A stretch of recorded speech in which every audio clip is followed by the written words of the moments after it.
Bonjour mes amis, j'espère que vous allez bien. Aujourd'hui, vidéo critique, je vais vous parler d'un excellent film de guerre allemand de 1993, le film Stalingrad. Donc, c'est parti. Ich hab keine Lust mehr zu schießen, ich war auf dich. Im Namen des Führers. Die Sau bringe ich um. Das könnt ihr doch nicht machen. Im Namen des Führers.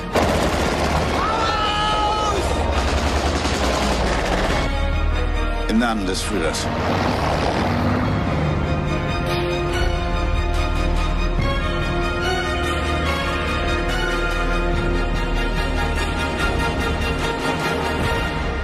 Stalingrad. Stalingrad est une super production allemande de 1993 réalisée par Joseph Wilsmer. Alors j'espère que j'ai bien prononcé le nom du réalisateur parce que je sens que ça va pas être évident pendant cette vidéo critique parce que tous les protagonistes et tous les acteurs du film sont allemands, donc je vais essayer de faire un effort pour pas trop écorcher les noms. Donc c'est un super film de guerre de 1993, très grande production pour l'époque parce que le film a coûté 30 millions de dollars. Le tournage a duré 6 mois et il y a eu 30 acteurs principaux, 25 000 figurants. Alors vous voyez, c'est un très gros film pour l'époque. Alors avant de commencer ma critique, je voulais vous prévenir que le film n'a rien à voir avec le Stalingrad de Jean-Jacques Hano avec Jude Law. Voilà, c'est un autre Stalingrad qui a été fait un tout petit peu avant, mais c'est un super film de guerre. Voilà, une super production européenne que je voulais absolument vous parler. Donc le film relate bien entendu la guerre de Stalingrad, donc les Allemands qui sont arrivés en Russie pour les envahir. Voilà, Hitler, c'était super important pour Hitler de remporter la bataille de Stalingrad, en tout cas d'envahir la Russie, parce que s'il aurait remporté la bataille de Stalingrad à l'heure qu'il est, les amis, on serait franco-allemand, on aurait les yeux bleus, les cheveux blonds, voilà, donc on serait à moitié allemand. Heureusement, Hitler n'a pas remporté la bataille de Stalingrad, n'a pas pu envahir la Russie, et donc c'est un super film de guerre, vraiment très immersif, voilà, qui a été shooté dans des décors naturels, et franchement, ça se voit. On a vraiment des grosses explosions, on sent que vraiment le film a du pognon, parce que tout est fait en practical. Voilà, donc les explosions, les tanks, on sent vraiment que c'est du dur. Voilà, donc on suit une escouade de soldats allemands parce que pour une fois, les Allemands n'ont pas le mauvais rôle dans le film parce que voilà, on suit la guerre de Stalingrad, enfin la bataille de Stalingrad à travers les yeux d'une escouade de soldats, donc des soldats qui sont partis en Russie, la fleur au fusil en disant voilà qu'ils vont envahir la Russie et qu'ils pourront avoir un petit lopin de terre pour pouvoir vivre heureux, mais malheureusement, ils ne savaient pas du tout ce qui leur attendait parce que ils vont tomber dans un bourbier pas possible parce que les Allemands au début pensaient que la guerre de Stalingrad, enfin la bataille de Stalingrad, allait durer 2 ou 3 semaines, pas plus. Et malheureusement, Stalingrad était tellement détruit, était tellement ravagé que les Allemands, avec leur gros armement, leurs tanks et tout l'armement qu'ils avaient derrière eux, ils n'ont pas pu s'en servir, ils n'ont pas pu refaire entrer les tanks allemands dans la ville de Stalingrad et ils ont été obligés de combattre mano à mano avec les Russes et ça a été vite un très gros bourbier. Les soldats allemands, et là je vous parle que de l'armée allemande, je vous parle pas de l'armée nazie, mais je vous parle vraiment de l'armée allemande, se sont vite embourbés dans cette bataille. Les soldats ont commencé à souffrir énormément du froid, donc on a des scènes de bataille qui sont vraiment super bien réalisées. Franchement, ce film allemand n'a pas à rougir à des films de guerre américains de ces mêmes années. Voilà, les scènes de bataille sont vraiment très réalistes.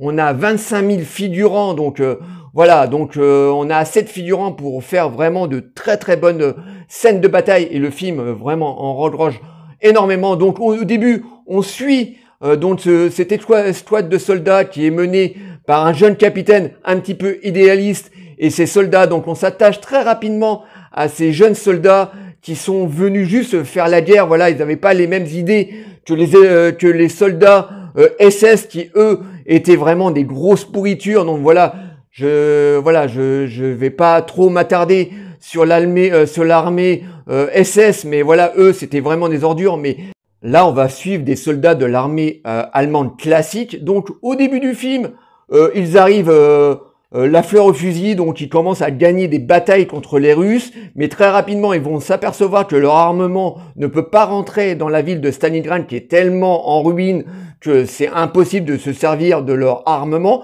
Donc ils vont commencer à se battre mano à mano et très rapidement ces jeunes soldats vont perdre leur sourire, ils vont commencer à souffrir du froid, ils vont commencer à souffrir du manque de nourriture parce que bien entendu tous les généraux allemands, mais surtout les SS, encore une fois, vont se garder la plupart de la nourriture, la plupart des médecins, voilà, parce que ils vont vite s'apercevoir au bout de 2 semaines que cette bataille va être très très dure à être remportée. Donc ces soldats, au fur et à mesure du film, vont commencer à déchanter complètement, et au milieu du film, on va les voir dépérir totalement. Même à un moment, on va les punir parce qu'il y en a certains qui vont en avoir complètement ras-le-bol. Ils vont s'apercevoir qu'ils sont dans un bourbier et il y en a beaucoup qui vont essayer de déserter et ils vont être punis et vont être envoyés aux travaux forcés et faire des travaux forcés sur le sol russe en plein hiver quand il fait moins 40. Eh ben, on va voir les mecs mourir les uns après les autres. Donc, au début du film, ils sont tout beaux, ils sont très beaux dans leur costume, dans leur costume allemand, voilà. Et à la fin, on ne reconnaît plus qui est qui parce que ils portent des écharpes autour de la tête. Ils ont énormément de vêtements sur eux pour essayer de combattre ce froid horrible, voilà, parce qu'il fait moins 45 degrés. Donc les mecs, ils gèlent sur place. Donc on ne sait plus qui est qui. Et franchement, le film est très réaliste de ce côté-là. Voilà, on sent vraiment la souffrance des mecs, on sent vraiment le froid. On est vraiment, pendant 2 heures, on est comme ça. Moi, chaque jour, je suis comme ça parce que le film a été shooté dans des décors naturels en plein hiver. On voit vraiment la buée sortir de la bouche des mecs, le froid qui voilà, ils ont le visage, la peau complètement craquelée par le froid. Donc, à mon avis, le tournage a dû être vraiment très difficile pour les acteurs. Donc vraiment c'est un film très très immersif avec des grosses scènes de bataille où on a des têtes qui explosent, des bras coupés, des corps coupés en deux. Voilà, de ce côté-là, en termes de maquillage et d'animatronics, enfin bon, des animatronics il y en a pas beaucoup, mais en termes de maquillage, franchement le film est vraiment assez violent, mais on sent vraiment la souffrance. C'est vraiment un film un petit peu, je voudrais voilà le comparer un petit peu à Platoon, sauf que là à Platoon ça se passe, c'est pendant la guerre du Vietnam et là c'est pendant la Deuxième Guerre mondiale, donc à Stalingrad. Mais en termes de la violence, on est à peu près dans le même topo, voilà, dans le même, et encore dans Platoon, je trouvais qu'il n'y avait pas trop de têtes éclatées, etc. Mais là, on a vraiment des scènes de bataille où vraiment les corps explosent, vraiment face caméra. Donc c'est un film qui est vraiment très immersif et franchement, à la fin, on a une tristesse pour ces pauvres soldats qui sont partis là-haut. Vraiment, c'était de la chair à canon, hein. Voilà. Dès le début, on sait qu'ils vont pas revenir. Voilà, dès le début, dès les 15 premières minutes du film, on sent que le film va être très très dur, que ça va être très très dur pour ces jeunes soldats parce que le film est vraiment très très réaliste. Donc c'est un film que j'aime énormément, qui n'a pas du tout, encore une fois, à rougir d'une super production américaine. Voilà, on sent que les Allemands ont fait ça vraiment très très bien. Malheureusement, c'est un film de guerre qui a complètement été oublié par le grand public, voilà, parce que la plupart des gens connaissent les grands films de guerre américains, mais très peu les films de guerre européens, et pourtant on en a fait de très très bons. Moi qui est un très grand amateur de films de guerre, franchement celui-là je le mets en haut du panier parce que c'est vraiment un film vraiment très très bien réussi. Alors au terme des acteurs, donc on n'a qu'un seul acteur à peu près connu du casting. Tout le reste des acteurs sont des acteurs allemands pas du tout connus. Le seul acteur qui est connu, c'est le jeune capitaine qui est à la tête de cette escouade de soldats, donc Thomas Kirchmann. Voilà, Thomas Tirschmann, qui est un acteur qui a joué dans pas mal de productions américaines ces dernières années. Par exemple, il a joué dans Le Pianiste de Roman Polanski, où il jouait déjà le rôle d'un soldat allemand. Il a joué dans Wanted, il était le père, je crois, qui était pourchassé par les tueurs du film. Alors je sais plus comment il s'appelait. Il a joué aussi dans Valkyrie, où il jouait encore une fois le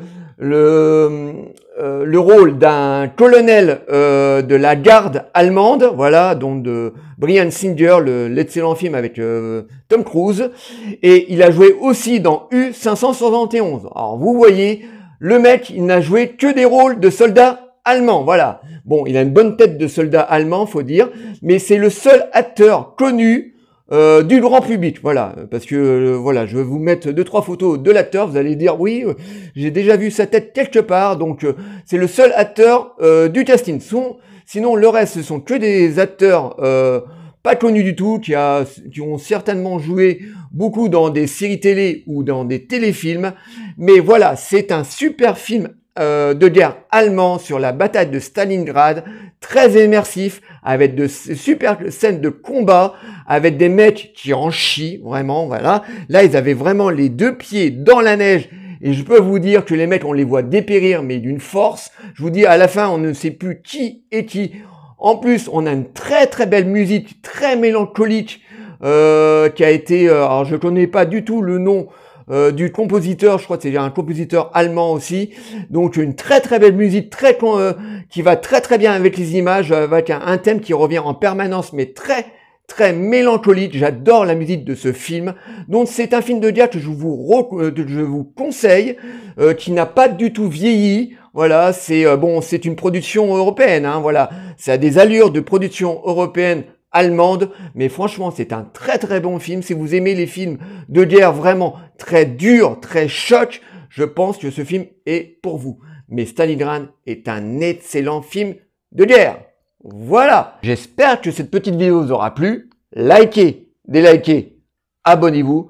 Envoyez-moi des commentaires, dites-moi si vous connaissez le film Stalingrad, je vous répondrai toujours avec plaisir, et ça vous le savez très bien. Et je vous dis à très très bientôt. Ciao les amis.